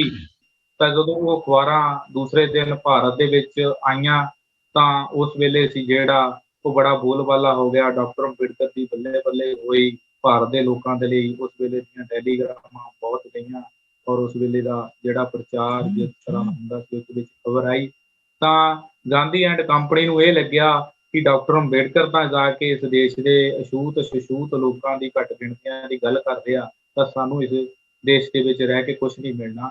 ਔਰ ਉਸ ਵੇਲੇ ਜਿਹੜਾ ਗਾਂਧੀ ਐਂਡ ਨਹਿਰੂ ਕੰਪਨੀ ਨੇ ਪਹਿਲੀ ਗੋਲਮੇਜ਼ ਕਾਨਫਰੰਸ ਜਿਹੜਾ ਉਹਦਾ ਬਾਈਕਾਟ ਕੀਤਾ। ਜੀ ਜੀ, ਕਿਉਂਕਿ ਉਹਨਾਂ ਨੂੰ ਕਿਤੇ ਨਾ ਕਿਤੇ ਲੱਗਦਾ ਸੀਗਾ ਕਿਉਂਕਿ ਉਹਨਾਂ ਨੂੰ ਆਪਣੀਆਂ ਕੁਰਸੀਆਂ ਔਰ ਆਪਣੇ ਸਮਾਜ ਦੇ ਕਰਕੇ ਉਹਨਾਂ ਨੂੰ ਇਹ ਖਤਰਾ ਲੱਗਦਾ ਸੀ ਡਾਕਟਰ ਸਾਹਿਬ ਤੋਂ, ਇਸੇ ਕਰਕੇ ਉਹ ਹਮੇਸ਼ਾ ਹੀ ਡਾਕਟਰ ਸਾਹਿਬ ਨੂੰ ਕਿਤੇ ਨਾ ਕਿਤੇ ਟਾਰਗੇਟ ਕਰਦੇ ਰਹੇ। ਤੇ ਬਿਲਕੁਲ ਪਰਦੇਸੀ ਸਾਹਿਬ, ਜੇ ਅਸੀਂ ਇਹ ਪਹਿਲੀ ਗੋਲਮੇਜ਼ ਕਾਨਫਰੰਸ ਹੋਈ ਸੀ 1930 ਦੇ ਵਿੱਚ, ਜੇਕਰ ਅਸੀਂ ਦੂਜੀ ਦੀ ਗੱਲ ਕਰੀਏ, ਜਿਹੜੀ ਦੂਜੀ ਗੋਲਮੇਜ਼ ਕਾਨਫਰੰਸ ਹੋਈ ਹੈ ਨਾ, ਉਸ ਦੇ ਵਿੱਚ ਤਾਂ ਬਹੁਤ ਤਿੱਖੇ ਸ਼ਬਦਾਂ ਦਾ ਵਿਰੋਧ ਕੀਤਾ ਗਿਆ ਮਿਸਟਰ ਗਾਂਧੀ ਦੇ ਵੱਲੋਂ ਬਾਬਾ ਸਾਹਿਬ ਡਾਕਟਰ ਅੰਬੇਡਕਰ ਨੂੰ, ਔਰ ਬਾਕੀ ਵੀ ਗਾਂਧੀ ਨਹਿਰੂ ਐਂਡ ਕੰਪਨੀ ਦੀ ਜਿਹੜੀ ਕਾਂਗਰਸ ਸਰਕਾਰ ਸੀ ਉਹਨਾਂ ਨੇ ਬਹੁਤ ਵਿਰੋਧ ਕੀਤਾ। ਔਰ ਜਦੋਂ ਦੂਸਰੀ ਗੋਲਮੇਜ਼ ਕਾਨਫਰੰਸ 1931 ਦੇ ਵਿੱਚ ਹੁੰਦੀ ਹੈ ਤਾਂ ਗਾਂਧੀ ਵੀ ਜਾਂਦਾ ਹੈ ਜਦੋਂ ਮਿਸਟਰ ਗਾਂਧੀ ਵੀ ਗੋਲਮੇਜ ਕਾਨਫਰੰਸ 'ਚ ਜਾਂਦਾ, ਬਾਬਾ ਸਾਹਿਬ ਅੰਬੇਡਕਰ ਵੀ ਜਾਂਦੇ ਆ, ਕਾਂਗਰਸ ਦੇ ਹੋਰ ਨੁਮਾਇੰਦੇ ਵੀ ਜਾਂਦੇ, ਘੱਟ ਗਿਣਤੀਆਂ ਦੇ ਵੀ ਜਾਂਦੇ। ਡਾਕਟਰ ਅੰਬੇਡਕਰ ਦਾ ਜਦੋਂ ਬਾਕੀ ਸਾਰਿਆਂ ਨੇ ਗੱਲ ਰੱਖੀ ਤਾਂ ਡਾਕਟਰ ਅੰਬੇਡਕਰ ਦੀ ਵਾਰੀ ਆਈ। ਬਾਬਾ ਸਾਹਿਬ ਡਾਕਟਰ ਅੰਬੇਡਕਰ ਨੇ ਜਦੋਂ ਗੋਲਮੇਜ ਕਾਨਫਰੰਸ ਦੇ ਸਾਹਮਣੇ ਉਸ ਟੀਮ ਦੇ ਅੱਗੇ ਗੱਲ ਰੱਖੀ ਕਮੇਟੀ ਦੇ, ਤਾਂ ਉਸ ਵੇਲੇ ਇਹ ਜਿਹੜੀ ਗੱਲ ਰਿਪਰੈਜ਼ੈਂਟੇਟਿਵ ਦੀ ਆਈ ਕਿ ਮਿਸਟਰ ਗਾਂਧੀ ਨੇ ਕਿਹਾ ਕਿ ਭਾਰਤ ਦੇ ਦਲਿਤਾਂ ਦਾ ਨੁਮਾਇੰਦਾ ਮੈਂ ਆ, ਔਰ ਬਾਬਾ ਸਾਹਿਬ ਅੰਬੇਡਕਰ ਕਹਿੰਦੇ ਵੀ ਇਸ ਦੇਸ਼ ਦੇ ਦਲਿਤ ਵਰਗ ਦਾ, ਓਬੀਸੀ ਵਰਗ ਦਾ, ਘੱਟ ਗਿਣਤੀਆਂ ਦਾ ਨੁਮਾਇੰਦਾ ਮੈਂ। ਸੋ ਇਹ ਇੱਕ ਵੱਡਾ ਵਿਸ਼ਾ ਜਦੋਂ ਬਣਿਆ, ਵੱਡੀ ਬਹਿਸ ਦਾ ਵਿਸ਼ਾ ਬਣ ਗਿਆ, ਤਾਂ ਗੋਲਮੇਜ ਕਾਨਫਰੰਸ ਦੀ ਜਿਹੜੀ ਕਮੇਟੀ ਹੈਗੀ ਆ ਉਹਨਾਂ ਨੂੰ ਇਹ ਜਿਹੜਾ ਆ ਉਹ ਫੈਸਲਾ ਕਰਨ ਦੇ ਲਈ ਫਿਰ ਭਾਰਤ ਦੇ ਵਿੱਚੋਂ ਟੈਲੀਗ੍ਰਾਮਾਂ ਕਰਾਈਆਂ ਗਈਆਂ ਉਸ ਵੇਲੇ। ਤਾਂ ਇਹ ਇੱਕ ਰਿਕਾਰਡ ਹੈ ਆਪਣੇ ਆਪ ਦੇ ਵਿੱਚ। ਭਾਰਤ ਦੀ ਕਾਂਗਰਸ ਨੇ ਸੱਚਮੁੱਚ ਇਸ ਗੱਲ ਨੂੰ ਲੋਕਾਂ 'ਚ ਜਾਣ ਨਹੀਂ ਦਿੱਤਾ। ਜਦੋਂ ਗੋਲਮੇਜ ਕਾਨਫਰੰਸ ਦੀ ਟੀਮ ਨੇ ਇਹ ਫੈਸਲਾ ਕੀਤਾ ਕਿ ਭਾਰਤ ਦੇ ਵਿੱਚੋਂ ਇਹ ਟੈਲੀਗ੍ਰਾਮਾਂ ਪਵਾ ਕੇ ਪਤਾ ਲਗਾਇਆ ਜਾਵੇਗਾ ਕਿ ਭਾਰਤ ਦਾ ਦਲਿਤਾਂ ਦਾ ਨੁਮਾਇੰਦਾ ਜਿਹੜਾ ਹੈ, ਓਬੀਸੀ ਦਾ ਤੇ ਘੱਟ ਗਿਣਤੀਆਂ ਦਾ ਨੁਮਾਇੰਦਾ ਕੌਣ ਹੈ। ਉਸ ਵੇਲੇ ਜਦੋਂ ਪਤਾ ਲੱਗਿਆ ਤਾਂ ਮਿਸਟਰ ਗਾਂਧੀ ਦੇ ਹੱਕ ਦੇ ਵਿੱਚ ਜਿਹੜੀਆਂ ਉਹ 7 ਵੋਟਾਂ ਪਈਆਂ ਤੇ ਪੂਰੇ ਭਾਰਤ ਦੇ ਵਿੱਚੋਂ, ਤੇ ਪੂਰੇ ਭਾਰਤ ਦੇ ਵਿੱਚ ਬਾਬਾ ਸਾਹਿਬ ਅੰਬੇਡਕਰ ਦੇ ਹੱਕ ਦੇ ਵਿੱਚ 57 ਟੈਲੀਗ੍ਰਾਮਾਂ ਪਈਆਂ। ਇਹ ਜਿਹੜਾ ਇਹ ਰਿਕਾਰਡ ਹੈ ਆਪਣੇ ਆਪ ਦੇ ਵਿੱਚ ਕਿ ਬਾਬਾ ਸਾਹਿਬ ਅੰਬੇਡਕਰ ਦੇ ਹੱਕ 'ਚ 57 ਵੋਟਾਂ ਪਈਆਂ ਹੋਣ ਤੇ ਮਿਸਟਰ ਗਾਂਧੀ ਦੇ ਹੱਕ ਦੇ ਵਿੱਚ 7 ਵੋਟਾਂ ਜਦੋਂ ਕਿ ਪਈਆਂ। ਸੱਚ ਦਾ ਸੱਚ, ਝੂਠ ਦਾ ਝੂਠ ਦਾ ਜਿਹੜਾ ਨਤਾਰਾ ਹੋਇਆ, ਦੁੱਧ ਦਾ ਦੁੱਧ, ਪਾਣੀ ਦਾ ਪਾਣੀ ਦਾ ਨਤਾਰਾ ਹੋ ਗਿਆ। ਤਾਂ ਗੋਲਮੇਜ ਕਾਨਫਰੰਸ ਨੇ ਫੈਸਲਾ ਲਿਆ ਕਿ ਜਿਹੜੀ ਬਾਬਾ ਸਾਹਿਬ ਅੰਬੇਡਕਰ ਨੇ 2 ਗੱਲਾਂ ਰੱਖੀਆਂ ਸੀ, ਉਸ ਗੱਲਾਂ ਨੂੰ ਉਹਨਾਂ ਨੇ ਮਾਨਤਾ ਦਿੱਤੀ ਤੇ ਉਹਨਾਂ ਦੇ ਹੱਕ ਹਕੂਕ ਜਿਹੜੇ ਉਹਨਾਂ ਨੇ ਉਹ ਫੈਸਲਾ ਜੱਜਮੈਂਟ ਦਿੱਤੀ। ਠੀਕ ਹੈ ਨਾ। ਤੇ ਇਸ ਤੋਂ ਇਲਾਵਾ ਜਿਹੜਾ ਪੂਨਾ ਪੈਕਟ ਸੀਗਾ ਉਹ ਵੀ ਹਮੇਸ਼ਾ ਚਰਚਾ ਵਿੱਚ ਰਿਹਾ, ਤੇ ਉਹਦੇ ਨਾਲ ਡਾਕਟਰ ਭੀਮ ਰਾਓ ਅੰਬੇਡਕਰ ਜੀ ਦਾ ਕੀ ਸੰਬੰਧ ਸੀ?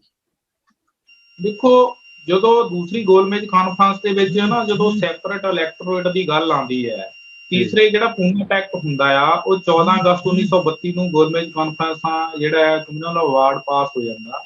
ਉਹ ਅਛੂਤਾਂ ਦੇ ਪੱਖ ਦੇ ਵਿੱਚ ਇਸ ਦੇਸ਼ ਦੇ ਜਿਨ੍ਹਾਂ ਨੂੰ ਸ਼ਡਿਊਲ ਟਰਾਈਬ ਕਹਿੰਦੇ ਸੀ ਉਹਨਾਂ ਦੇ ਹੱਕ ਦੇ ਵਿੱਚ ਆਇਆ, ਜਿਹਨੂੰ ਪੂਨਾ ਪੈਕਟ ਦਾ ਨਾਮ ਦਿੱਤਾ ਗਿਆ। ਉਹਦੇ ਵਿੱਚ ਕੀ ਹੋਇਆ, ਉਹਦੇ ਵਿੱਚ ਡਬਲ ਵੋਟ ਦਾ ਅਧਿਕਾਰ ਹੈ ਇਸ ਦੇਸ਼ ਦੇ ਸ਼ਡਿਊਲ ਕਾਸਟ ਸ਼ਡਿਊਲ ਟਰਾਈਬ ਨੂੰ ਦਿੱਤਾ ਗਿਆ ਕਿ ਇੱਕ ਜਿਹੜਾ ਅਛੂਤ ਵਰਗ ਦੇ ਲੋਕ ਜਿਹਨਾਂ ਨੂੰ ਇਹ ਅਨਟੱਚੇਬਲ ਕਹਿੰਦੇ ਸੀ, ਗਾਂਧੀ ਐਂਡ ਨਹਿਰੂ ਕੰਪਨੀ ਦਾ ਮਤਲਬ ਦੇ ਜਿਹੜੇ ਬਸਿੰਦੇ ਲੋਕ ਸੀ, ਰੂਲਿੰਗ ਕਲਾਸ, ਸ਼ਾਸਕ ਵਰਗ ਜਿਹੜਾ ਸੀਗਾ, ਜਿਹੜਾ ਆਪਣੇ ਆਪ ਨੂੰ ਬਹੁਤ ਸੀਰੀਅਸ ਸਮਝਦਾ ਸੀ, ਉਹਨਾਂ ਨੇ ਕੀ ਕੀਤਾ, ਉਹਨਾਂ ਤੋਂ ਦੇਖਦੇ ਹੋਏ ਇਹ ਪੂਨਾ ਪੈਕਟ ਦੇ ਵਿੱਚ ਜਿਹੜਾ ਆ ਉਹ ਸਾਨੂੰ ਗੋਲਮੇਜ ਕਾਨਫਰੰਸਾਂ 'ਚ ਡਬਲ ਵੋਟ ਦਾ ਅਧਿਕਾਰ ਮਿਲਿਆ। ਇੱਕ ਵੋਟ ਅਸੀਂ ਆਪਣੇ ਵਰਗ ਦੇ ਸਾਥੀਆਂ ਨੂੰ ਨੁਮਾਇੰਦਗੀ ਕਰੇਗਾ, ਇੱਕ ਵੋਟ ਅਸੀਂ ਸਵਰਨ ਹਿੰਦੂ ਲੀਡਰਾਂ ਨੂੰ ਪਾਣੀ ਸੀ ਜਿਹੜੀ ਸਾਡੀ ਗੱਲ ਕਰੇਗਾ। ਭਾਵ ਕੀ ਸੀ ਕਿ ਇੱਕ ਤਾਂ ਅਸੀਂ ਵੋਟ ਆਪਣੇ ਬੰਦੇ ਨੂੰ ਪਾਣੀ ਆ ਔਰ ਉਹਨੂੰ ਜਿਤਾਣਾ ਹੀ ਜਿਤਾਣਾ ਆ, ਕਿਉਂਕਿ ਦੂਸਰਿਆਂ ਨੂੰ ਰਾਈਟ ਨਹੀਂ ਸੀਗਾ ਕਿ ਸਾਡੀ ਉਹ ਆ ਕੇ ਮੁਕਾਬਲੇ 'ਚ ਬੰਦਾ ਖੜਾ ਕਰ ਸਕਣ। ਔਰ ਸਵਰਨ ਹਿੰਦੂ ਅਸੀਂ ਵੋਟ ਉਹਨੂੰ ਪਾਣੀ ਆ ਜਿਹੜਾ ਸਾਡਾ ਦੇਸ਼ ਦੀ ਪਾਰਲੀਮੈਂਟ ਦੇ ਵਿੱਚ ਜਿਹੜਾ ਲੋਕ ਸਭਾ, ਵਿਧਾਨ ਸਭਾ, ਰਾਜ ਸਭਾ ਦੇ ਵਿੱਚ ਸਾਡੇ ਹੱਕ ਦੀ ਗੱਲ ਕਰੇ। ਉਹ ਜਦੋਂ ਫੈਸਲਾ ਆ ਗਿਆ, ਮਿਸਟਰ ਗਾਂਧੀ ਨੂੰ ਪਤਾ ਲੱਗ ਗਿਆ ਕਿ ਮੇਰਾ ਜਿਹੜਾ ਸੰਘਰਸ਼ ਸੀ, ਮੇਰਾ ਸਤਿਆਨਾਸ਼ ਹੋ ਗਿਆ, ਡਾਕਟਰ ਅੰਬੇਡਕਰ ਦੀ ਜਿਹੜੀ ਚੜ੍ਹਾਈ ਹੋ ਗਈ। ਇਸ ਗੱਲ ਨੂੰ ਦੇਖਦੇ ਹੋਏ ਮਿਸਟਰ ਗਾਂਧੀ ਨੇ ਜਿਹੜਾ ਆ ਉਹ ਮਰਨ ਵਰਤ ਰੱਖਿਆ। ਜਦੋਂ ਮਰਨ ਵਰਤ ਰੱਖਿਆ ਤਾਂ ਡਾਕਟਰ ਅੰਬੇਡਕਰ ਨੂੰ ਅਨੇਕਾਂ ਜਿਹੜੀਆਂ ਆ ਉਹ ਧਮਕੀਆਂ ਆਈਆਂ। 20 ਸਤੰਬਰ 1932 ਨੂੰ ਮਰਨ ਵਰਤ ਰੱਖਦੇ ਆ। ਡਾਕਟਰ ਅੰਬੇਡਕਰ ਨੂੰ ਜਾਨੋਂ ਮਾਰਨ ਦੀਆਂ ਧਮਕੀਆਂ ਆਈਆਂ ਗਈਆਂ ਔਰ ਅਨੇਕਾਂ ਬਸਤੀਆਂ ਜਲਾਈਆਂ ਗਈਆਂ, ਜਿਹਦੀ ਬਦੌਲਤ ਮਜਬੂਰਨ ਬਾਬਾ ਸਾਹਿਬ ਅੰਬੇਡਕਰ ਨੂੰ ਜਿਹੜਾ ਆ ਉਹ ਸਮਝੌਤਾ ਜਿਹੜਾ ਉਹ 20 ਸਤੰਬਰ 1932 ਨੂੰ ਕਰਨਾ ਪਿਆ, ਜਿਹਦੇ ਵਿੱਚ ਸਾਡਾ ਦੋਹਰੀ ਵੋਟ ਪ੍ਰਣਾਲੀ ਦਾ ਅਧਿਕਾਰ ਹੈ ਉਹ ਖੋਲਿਆ ਗਿਆ। ਠੀਕ ਹੈ, ਕਿਉਂਕਿ ਇਸ ਤੋਂ ਸਾਫ਼ ਹੀ ਜੇਕਰ ਜਦੋਂ ਅਸੀਂ ਬੈਕਗਰਾਉਂਡ ਤੇ ਜਾਈਏ ਤਾਂ ਸਾਫ਼ ਸਾਨੂੰ ਪਤਾ ਲੱਗਦਾ ਕਿ ਗਾਂਧੀ ਸਿਸਟਮ ਸੀ ਜਿਹੜਾ, ਜਾਂ ਗਾਂਧੀ ਪਾਰਟੀ ਸੀ, ਉਹ ਕਿਸ ਤਰੀਕੇ ਨਾਲ ਇਹ ਹਮੇਸ਼ਾ ਚਾਹੁੰਦੀ ਰਹੀ ਕਿ ਦਲਿਤ ਸਮਾਜ ਨੂੰ ਹਮੇਸ਼ਾ ਦਬਾ ਕੇ ਰੱਖਿਆ ਜਾਵੇ। ਇਹ ਉਹਨਾਂ ਦੀ ਸ਼ੁਰੂ ਤੋਂ ਹੀ ਨੀਤੀ ਰਹੀ ਹੈ। ਇਹ ਬਿਲਕੁਲ ਜੀ, ਇਹ ਸਾਫ਼ ਕਲੀਅਰ ਹੁੰਦਾ ਕਿ ਮਿਸਟਰ ਗਾਂਧੀ ਸੀ ਜਿਹੜਾ, ਜਦੋਂ ਉਹਨੇ ਇਸ ਦੇਸ਼ ਦੀ ਜਿਹੜੇ ਵੱਧ ਆਬਾਦੀ ਦੇ ਲੋਕ ਸੀਗੇ ਜਿਨ੍ਹਾਂ ਨੂੰ ਇਹ ਅਨਟੱਚੇਬਲ ਕਹਿੰਦੇ ਸੀ, ਅਛੂਤ ਕਹਿੰਦੇ ਸੀਗੇ, ਸ਼ਡਿਊਲ ਕਾਸਟ ਸ਼ਡਿਊਲ ਟਰਾਈਬ ਦਾ ਬਾਬਾ ਸਾਹਿਬ ਅੰਬੇਡਕਰ ਨੇ ਨਾਮ ਦਿੱਤਾ। ਉਹਨਾਂ ਅਨਟੱਚੇਬਲ ਕਹਿਣ ਦੇ ਕਾਰਨ ਬਾਬਾ ਸਾਹਿਬ ਅੰਬੇਡਕਰ ਨੇ ਜਦੋਂ ਰਾਈਟ ਲੈ ਕੇ ਦਿੱਤੇ ਸੀ, ਇਹ ਮਿਸਟਰ ਗਾਂਧੀ ਨੇ ਮਰਨ ਵਰਤ ਰੱਖ ਕੇ ਖੋਏ। ਤਾਂ ਇਸ ਤੋਂ ਸਾਫ਼ ਜ਼ੇਰ ਹੁੰਦਾ ਕਿ ਇਸ ਦੇਸ਼ ਦਾ ਜਿਹੜਾ ਅੱਜ ਦਾ ਸ਼ਡਿਊਲ ਕਾਸਟ ਹੈ, ਸ਼ਡਿਊਲ ਟਰਾਈਬ ਆ, ਉਹਨੂੰ ਇਹ ਸਮਝ ਜਾਣਾ ਚਾਹੀਦਾ ਕਿ ਮਿਸਟਰ ਗਾਂਧੀ ਕੀ ਜਿਹੜਾ ਆ ਸਾਡੇ ਹੱਕ ਹਕੂਕ ਖੋਹਣੇ ਵਾਲਾ ਕਦੀ ਮਹਾਤਮਾ ਹੋ ਸਕਦਾ, ਕਦੀ ਉਹ ਰਾਸ਼ਟਰਪਤੀ ਹੋ ਸਕਦਾ। ਇਹ ਬਿਲਕੁਲ ਕੀ ਅਸੀਂ ਉਸ ਨੂੰ ਬਾਪੂ ਮੰਨ ਸਕਦੇ ਹਾਂ? ਇਹ ਫੈਸਲਾ ਇਸ ਦੇਸ਼ ਦੀ ਜਨਤਾ ਨੇ ਕਰਨਾ ਆ। ਜਿਹੜਾ ਸਾਡੇ ਹੱਕ ਹਕੂਕੇ ਖੋਹ ਕੇ ਲੈ ਜਾਏ, ਉਸ ਨੂੰ ਅਸੀਂ ਕਿੱਦਾਂ ਮਹਾਤਮਾ ਦਾ ਦਰਜਾ, ਕਿੱਦਾਂ ਰਾਸ਼ਟਰਪਿਤਾ ਦਾ ਦਰਜਾ, ਬਿਲਕੁਲ ਕਿੱਦਾਂ ਅਸੀਂ ਉਸ ਵਿਅਕਤੀ ਨੂੰ ਅਸੀਂ ਕਹਿ ਸਕਦੇ ਹਾਂ ਵੀ ਇਹ ਸਾਡੇ ਹੱਥਾਂ ਲੈ ਖੜਿਆ। ਅੱਜ ਬਿਲਕੁਲ ਦੇ ਤੁਹਾਡੀ ਸਮੇਂ ਦੇ ਵਿੱਚ ਕਾਂਗਰਸ ਨੂੰ ਅਸੀਂ ਇਹ ਸਵਾਲ ਪੁੱਛ ਸਕਦੇ ਹਾਂ ਕਿ ਸਾਡਾ ਜਿਹੜਾ ਬਜ਼ੁਰਗ ਸੀ, ਸਾਡਾ ਜਿਹੜਾ ਮੇਨ ਲੀਡਰ ਸੀ, ਉਹ ਸਾਡੇ ਹੱਕ ਹਕੂਕ ਖੋਹ ਕੇ ਲੈ ਗਿਆ, ਤਾਂ ਉਹ ਸਾਡੇ ਹਿੱਤ ਦੇ ਵਿੱਚ ਕਿੱਦਾਂ ਹੋਇਆ? ਇਹ ਫੈਸਲਾ ਹੁਣ ਆਮ ਪਬਲਿਕ ਨੇ ਕਰਨਾ। ਬਿਲਕੁਲ ਇਸ ਗੱਲ ਤੇ ਗੌਰ ਕਰਨੀ ਬਣਦੀ ਅੱਜ ਸਾਡੇ ਸਮਾਜ ਨੂੰ, ਕਿਉਂਕਿ ਸਾਡਾ ਸਮਾਜ ਅੱਜ ਵੀ ਬਹੁਤਾ ਲੋਕ ਜਿਹੜੇ ਐਜੂਕੇਸ਼ਨ ਦੀ ਘਾਟ ਕਰਕੇ ਜਾਂ ਸਿੱਖਿਅਤ ਨਹੀਂ ਹੋਣ ਕਰਕੇ ਅੱਜ ਵੀ ਉਹਨੂੰ ਮਹਾਤਮਾ ਕਹਿ ਕੇ ਉਹਨੂੰ ਬਹੁਤੇ ਥਾਵਾਂ ਤੇ ਐਪਰੀਸ਼ੀਏਟ ਕਰਦੇ ਕਿ ਜਿਹੜਾ ਗਾਂਧੀ ਮਿਸਟਰ ਸੀਗਾ ਉਹ ਬਹੁਤ ਹੀ ਅੱਛਾ ਸੀਗਾ। ਪਰ ਲੋੜ ਆ ਸਮੇਂ ਦੇ ਅਨੁਸਾਰ ਉਸ ਹਿਸਟਰੀ ਨੂੰ ਪੜ੍ਹਨ ਦੀ, ਤਾਂ ਜੋ ਸਾਡੇ ਸਮਾਜ ਨੂੰ ਪਤਾ ਲੱਗ ਸਕੇ ਕਿ ਗਾਂਧੀ ਉਹਨਾਂ ਦੀਆਂ ਕੀ ਰਾਜਨੀਤੀਆਂ ਸੀਗੀਆਂ ਸਾਡੇ ਸਮਾਜ ਨੂੰ ਦਬਾਉਣ ਦੇ ਲਈ। ਉਹਨਾਂ ਤੋਂ ਇਲਾਵਾ ਜਿਸ ਤਰ੍ਹਾਂ ਤੁਸੀਂ ਹਮੇਸ਼ਾ ਅੰਬੇਡਕਰੀ ਕਾਰਜਕਰਤਾ ਦੇ ਤੌਰ ਤੇ ਆਮ ਲੋਕਾਂ ਵਿੱਚ ਵਿਚਰਦੇ ਹੋ, ਹਮੇਸ਼ਾ ਜਾਂਦੇ ਹੋ, ਕਿਉਂਕਿ ਤੁਹਾਡਾ ਇਹ ਮਕਸਦ ਹੈ ਕਿ ਲੋਕਾਂ ਦੇ ਵਿੱਚ ਅੰਬੇਡਕਰ ਦਾ ਜਿਹੜਾ ਵੀ ਫਲਸਫਾ ਸੀ ਉਹ ਪਹੁੰਚਾਉਣਾ। ਤੁਸੀਂ ਕੀ ਸਮਝਦੇ ਹੋ ਕਿ ਹੁਣ ਤੱਕ ਸਾਡਾ ਸਮਾਜ ਡਾਕਟਰ ਭੀਮ ਰਾਓ ਅੰਬੇਡਕਰ ਜੀ ਦਾ ਜਿਹੜਾ ਫਲਸਫਾ ਸੀਗਾ ਉਹਨੂੰ ਕਿੰਨਾ ਕੁ ਸਮਝ ਸਕਿਆ ਤੇ ਕਿੰਨਾ ਕੁ ਉਹਨੂੰ ਅਪਣਾਇਆ ਆਪਣੇ? ਦੇਖੋ, ਜੇਕਰ ਅਸੀਂ ਅੱਜ ਦੇ ਸਮੇਂ ਆਧੁਨਿਕ ਯੁੱਗ ਦੀ ਮਾਡਰਨ ਇੰਡੀਆ ਦੇ ਵਿੱਚ ਗੱਲ ਕਰੀਏ ਕਿ ਬਾਬਾ ਸਾਹਿਬ ਅੰਬੇਡਕਰ ਦਾ ਫਲਸਫਾ ਜਿੰਨਾ ਪਹੁੰਚਣਾ ਚਾਹੀਦਾ ਸੀ, ਇਸ ਦੇ ਵਿੱਚ ਕੋਈ ਦੋ ਰਾਏ ਨਹੀਂ ਹੈ ਕਿ ਬਾਬਾ ਸਾਹਿਬ ਅੰਬੇਡਕਰ ਦਾ ਜੋ ਫਲਸਫਾ ਸੀਗਾ, ਜੋ ਉਹਨਾਂ ਨੇ ਦੱਸੇ ਹੋਏ ਮਾਰਗ ਸੀਗੇ, ਉੱਤੇ ਸਮਾਜ ਪੂਰਾ ਤਾਂ ਅੱਜ ਵੀ ਨਹੀਂ ਚੱਲ ਸਕਿਆ। ਜੇ ਕਹੀਏ ਵੀ ਉਹਨਾਂ ਦੀ ਜੋ ਉਹਨਾਂ ਨੇ ਨਕਸ਼ੇ ਕਦਮ ਦੱਸੇ ਆ, ਉਹਨਾਂ ਨੇ ਸਾਨੂੰ ਬਲੂ ਪ੍ਰਿੰਟ ਬਣਾ ਕੇ ਦਿੱਤਾ ਸੀਗਾ, ਉਸ ਤੇ ਜਿਹੜਾ ਬਹੁਤਾ ਨਹੀਂ 100 ਚੋਂ ਜਿਹੜਾ ਉਹ 30% ਮੰਨ ਕੇ ਚੱਲੋ ਕਿ ਉਸ ਤੇ ਚੱਲੇ ਹੈਗੇ ਆ। ਬਾਕੀ ਹਜੇ ਸੱਚਮੁੱਚ ਨਹੀਂ ਚੱਲੇ।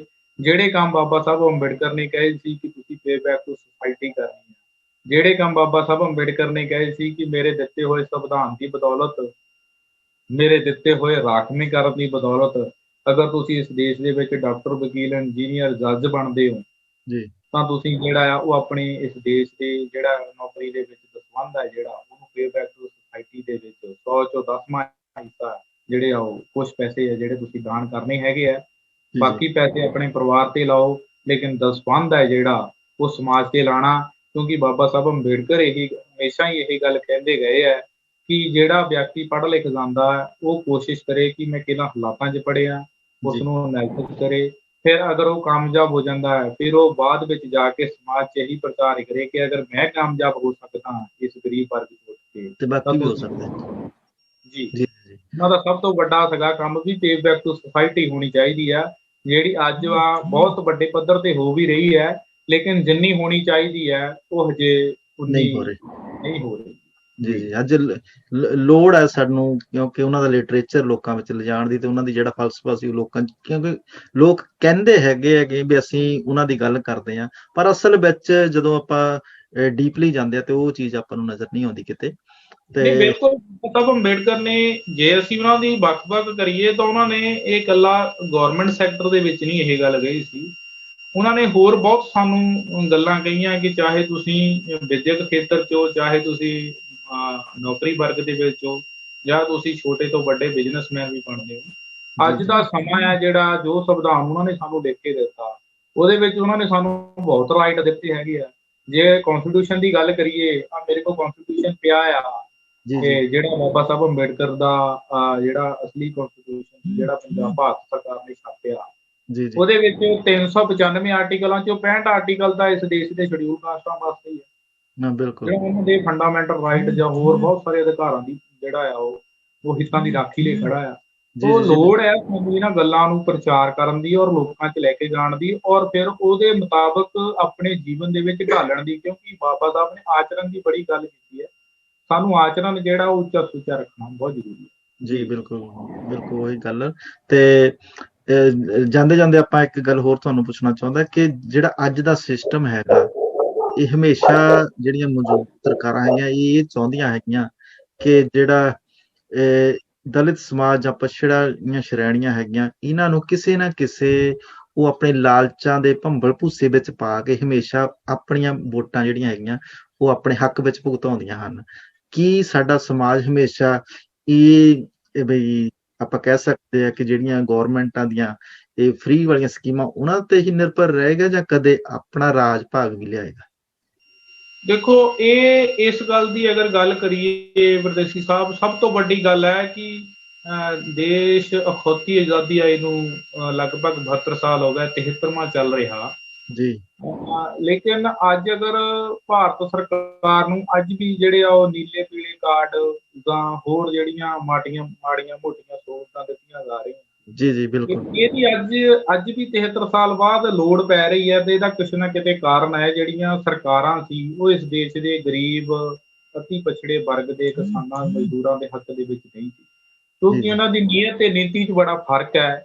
ਉਹ ਚਾਹੁੰਦੇ ਸੀਗੇ ਕਿ ਗਰੀਬ ਨੂੰ ਗਰੀਬ ਰੱਖਿਆ ਜਾਵੇ, ਮੱਧ ਵਰਗ ਨੂੰ ਜਿਹੜਾ ਉੱਪਰ ਨਹੀਂ ਉੱਠਣ ਦੇਣਾ, ਔਰ ਉਹਨਾਂ ਦਾ ਇਹ ਦਿਲ ਦੇ ਵਿੱਚ ਨੀਅਤ ਤੇ ਨੀਤੀ 'ਚ ਖੋਟ ਹੋਣ ਦੇ ਕਾਰਨ ਇਹ ਜਿਹੜਾ ਹੋਇਆ। ਲੇਕਿਨ ਬਾਬਾ ਸਾਹਿਬ ਅੰਬੇਡਕਰ ਨੇ ਆਪਣੇ ਜੀਵਨ ਦੇ ਵਿੱਚ ਜਿਹੜਾ ਵੱਡਾ ਆਪਣਾ ਬਹੁਤ ਵੱਡਾ ਉਹਨਾਂ ਨੇ ਇਸ ਦੇਸ਼ ਦੇ ਗਰੀਬ ਜਿਹੜੇ ਪਛੜੇ ਤੇ ਘੱਟ ਗਿਣਤੀਆਂ ਦੇ ਲੋਕ ਹੈ ਉਹਨਾਂ ਨੂੰ ਸਾਫ਼ ਤੇ ਸਾਫ਼ ਸ਼ਬਦਾਂ ਦੇ ਵਿੱਚ ਕਿਹਾ ਕਿ ਮੈਂ ਜਿਹੜਾ ਹੈ 26 ਨਵੰਬਰ 1950 ਨੂੰ ਸੰਵਿਧਾਨ ਇਸ ਦੇਸ਼ ਨੂੰ ਦੇ ਚੱਲਿਆ, ਔਰ ਲਾਗੂ ਹੋ ਗਿਆ 26 ਜਨਵਰੀ 1950 ਨੂੰ। ਜੀ ਜਦੋਂ ਲਾਗੂ ਹੁੰਦਾ ਹੈ ਉਸ ਤੋਂ ਪਹਿਲਾਂ ਜਿਹੜੇ ਉਹਨਾਂ ਦੇ ਭਾਸ਼ਣ ਆ ਪਾਰਲੀਮੈਂਟ ਦੇ ਵਿੱਚ, ਰਾਜ ਸਭਾ ਦੇ ਵਿੱਚ, ਉੱਤੇ ਗੌਰ ਕਰਨੇ ਵਾਲੇ ਆ। ਉਹਨਾਂ ਨੇ ਹਮੇਸ਼ਾ ਹੀ ਗੱਲ ਕਹੀ ਹੈ ਕਿ ਮੇਰੇ ਜਿਹੜਾ ਮੈਂ ਕਾਰੋਬਾਰ ਜਿੱਥੇ ਤੱਕ ਅੱਜ ਲੈ ਕੇ ਆਇਆ, ਜੇਕਰ ਇਹ ਤੁਸੀਂ ਅੱਗੇ ਨਾ ਲੈ ਜਾ ਸਕੇ ਤਾਂ ਉਹਨੂੰ ਪਿੱਛੇ ਵੀ ਨਾ ਜਾਣ ਦਿਓ। ਤਾਂ ਸੱਚਮੁੱਚ ਜੋ ਹੋ ਰਿਹਾ ਅੱਜ ਉਹ ਬਾਬਾ ਸਾਹਿਬ ਅੰਬੇਡਕਰ ਦੇ ਸੰਵਿਧਾਨ ਦੇ ਵਿਰੁੱਧ ਹੋ ਰਿਹਾ। ਬਾਬਾ ਸਾਹਿਬ ਅੰਬੇਡਕਰ ਨੇ ਇਹ ਵੀ ਗੱਲ ਕਹੀ ਸੀ ਕਿ ਤੁਸੀਂ ਲੋਕਤੰਤਰ ਦੇ ਵਿੱਚ ਅੱਜ ਸ਼ਾਮਲ ਹੋ ਗਏ ਹੋ, ਲੋਕਤੰਤਰ ਭਾਰਤ ਦੇ ਵਿੱਚ ਆ ਗਿਆ।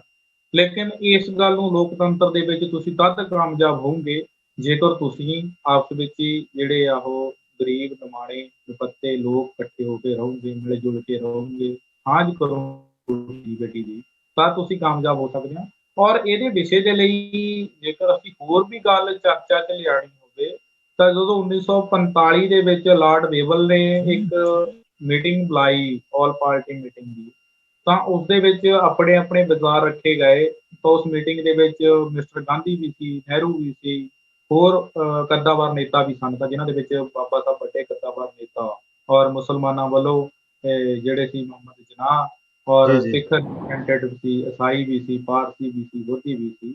ਔਰ ਬਾਬਾ ਸਾਹਿਬ ਅੰਬੇਡਕਰ ਨੇ ਮੁਹੰਮਦ ਜਿਨਾਹ ਨੂੰ ਇਹ ਗੱਲ ਉਸ ਵੇਲੇ ਬੋਲੀ ਕਿ ਮਿਸਟਰ ਜਿਨਾਹ, ਅਗਰ ਭਾਰਤ ਦੇ ਵਿੱਚ ਵਾਕਈ ਤੁਸੀਂ ਜਿਹੜਾ ਆ ਉਹ ਦੇਸ਼ ਦੇ ਵਿੱਚ ਜਿਹੜਾ ਸੁਖਮਈ ਰਾਜ ਚਾਹੁੰਦੇ ਹੋ, ਇਹਨਾਂ ਲੋਕਾਂ ਦਾ ਜਿਸ ਰਾਜ ਦੀ ਗੱਲ ਗੁਰੂ ਸਾਹਿਬ ਨੇ ਕੀਤੀ ਹੈ ਕਿ ਮੈਂ ਐਸਾ ਚਾਹੂ ਰਾਜ ਜਹਾਂ ਮਿਲੇ ਸਭਨ ਕੋ, ਗੁਰੂ ਨਾਨਕ ਸਾਹਿਬ ਦੂਸਰੇ ਪਾਤਸ਼ਾਹ ਗੱਲ ਕਰਦੇ ਆ ਕਿ ਜਿਸ ਦੀ ਸਰਕਾਰ ਤਿਸਕਾ ਸਭ ਕੁਝ ਹੋਏ, ਦਸ਼ਮੇਸ਼ ਪਿਤਾ ਕਹਿੰਦੇ ਕਿ ਵੇਗੋ ਪਰਾ ਖਾਲਸਾ ਰਾਜ ਪਛਾਣਾ। ਜੀ ਜੀ ਉਸ ਰਾਜ ਦੀ ਗੱਲ ਕਰਨ ਦੇ ਲਈ ਜਿਹੜੀ ਬਾਬਾ ਸਾਹਿਬ ਨੇ ਕਹੀ ਸੀ ਕਿ ਮੈਂ ਇਸ ਦੇਸ਼ ਦੇ ਝੁੱਗੀਆਂ ਝੌਂਪੜੀਆਂ 'ਚ ਰਹਿਣ ਵਾਲੇ ਲੋਕਾਂ ਨੂੰ ਸ਼ਾਸਕ ਕਰਤਾ ਜਮਾਤ ਦੇਖਣਾ ਚਾਹੁੰਦਾ, ਉਸ ਲਈ ਉਹਨਾਂ ਨੇ ਮੁਹੰਮਦ ਜਿਨਾਹ ਨੂੰ ਕਿਹਾ ਸੀ ਕਿ ਭਾਰਤ ਦੇ ਵਿੱਚ ਸਾਂਝਾ ਫਰੰਟ ਬਣਾਓ ਰਾਜਨੀਤਿਕ, ਜਿਹੜਾ ਇਸ ਦੇਸ਼ ਦੇ ਸ਼ਡਿਊਲ ਕਾਸਟ, ਸ਼ਡਿਊਲ ਟਰਾਈਬ ਤੇ OBC ਤੇ ਘੱਟ ਗਿਣਤੀਆਂ ਮਾਈਨੋਰਟੀ ਜਿਹੜੀ ਹੈ, ਸਿੱਖ ਹੈ, ਬੋਧੀ ਹੈ, ਜੈਨੀ ਹੈ, ਪਾਰਸੀ ਹੈ, ਮੁਸਲਮਾਨ ਹੈ, ਇਹਨਾਂ ਦਾ ਸਾਰਿਆਂ ਦੇ ਹਿੱਤਾਂ ਦੇ ਜਿਹੜਾ ਮਾਣ ਸਨਮਾਨ ਦੀ ਜ਼ਿੰਦਗੀ ਦੇ ਸਕੇ।